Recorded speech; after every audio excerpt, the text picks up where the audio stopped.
அஸ்ஸலாமலைக்கும். Hi guys, welcome back to Begum's Creation. எல்லோரும் எப்படி இருக்கீங்க? நல்லா இருக்கீங்களா? இன்றைக்கி நம்ம சேனலில் என்ன வீடியோ பார்க்க போகிறோம் அப்படின்னு பார்த்தோன்னா, மஸ்க் மெலன் ஐஸ்கிரீம் தான். கிர்னி பழம், முலாம்பழம் அப்படின்னு சொல்லுவாங்க எங்கள் ஏரியாலலாம். அதில் வச்சு ஐஸ்கிரீம் பண்ணலாம் அப்படின்னு சொல்லிட்டு சம்மருக்கு நல்லாயிருக்கும் அப்படின்னு சொல்லிட்டு தான் ட்ரை பண்ணோம். ஃபஸ்ட் வந்து அடுப்பில் பால் வச்சுக்கிட்டு ஸ்லோவில் வச்சுக்கோங்க. நான் 300 பால் எடுத்திருந்தேன். அதுக்கப்புறம் இந்த முலாம்பழம் எடுத்து இந்த மாதிரி கட் பண்ணிக்கோங்க. சென்டரில் இருக்க சீட்ஸ்லாம் வந்து ஸ்பூன் வச்சு இந்த மாதிரி ஸ்கூப் பண்ணால் வந்துடும்.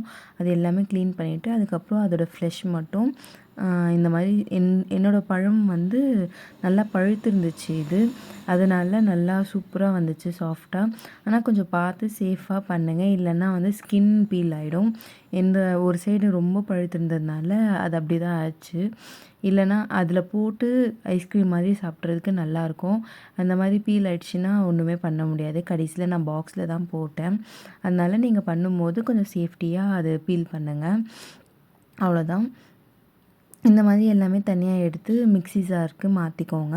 மாற்றிட்டு ரொம்ப தண்ணியாக இருந்துச்சுன்னா தண்ணி மட்டும் கம்மி பண்ணிக்கோங்க. அதுக்கப்புறம் பால் நம்ம காய வச்சுட்ருந்தோம்ல, அதில் கொஞ்சம் பால் எடுத்து ஒரு கிண்ணத்தில் போட்டு அதில் கஸ்டர்ட் பவுடர் வந்து 2 ஸ்பூன் நான் போட்டிருக்கேன். போட்டு நல்லா மிக்ஸ் பண்ணி எடுத்துக்கோங்க. நான் ஃப்ளேவருக்காக கொஞ்சம் வந்து பாதாம் எசன்ஸ் வந்து கொஞ்சம் லைட்டாக போட்டேன். அவ்வளோதான். அது நல்லா மிக்ஸ் பண்ணிவிட்டு அடுப்பில் பால் இருக்கும்போதே வந்து இதை போட்டு மிக்ஸ் பண்ணிக்கோங்க. டக்குன்னு மிக்ஸ் பண்ணிவிடுங்க. நான் கொஞ்சம் நேரம் விட்டதுனால கொஞ்சம் லைட்டாக அங்கங்கே கட்டி கட்டியாக வந்துடுச்சு. அது இல்லாத மாதிரி நீங்கள் பார்த்துக்கோங்க. அதுக்கப்புறம் இதுலேயே வந்து சர்க்கரையும் சேர்த்துக்கோங்க. நான் ஒரு 3 ஸ்பூன் சர்க்கரை சேர்த்துருந்தேன். உங்களோட டேஸ்ட்டுக்கு ஏற்ற மாதிரி சேர்த்துக்கோங்க.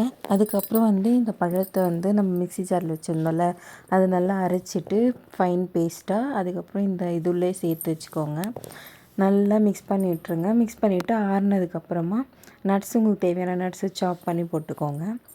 அதுக்கப்புறம் இந்த பாக்ஸில் உங்களுக்கு எந்த பாக்ஸ் இருக்கோ அந்த பழம் நல்லா இருந்துச்சுன்னா அதிலே போடுங்க. அந்த தோல் எதுவுமே டேமேஜ் ஆகாமல்.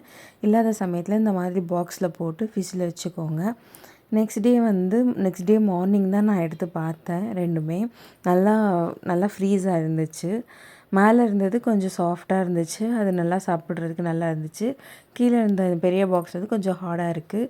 அது வந்து கொஞ்ச நேரம் வெளியில் வச்சு அதுக்கப்புறம் சாப்பிட்டா டேஸ்ட் வந்து சூப்பராக இருந்துச்சு. சம்மருக்கு ஏற்ற மாதிரி கூலிங்காக சூப்பராக இருந்துச்சு. நீங்களும் ட்ரை பண்ணி பார்த்துட்டு எப்படி இருந்துச்சுன்னு கமெண்ட்டில் சொல்லுங்கள். மறக்காமல் லைக் பண்ணுங்கள், ஷேர் பண்ணுங்கள், சப்ஸ்கிரைப் பண்ணுங்கள். அப்புறம் கமெண்ட்டில் சொல்லுங்கள். Thank you. This is Begum's creation.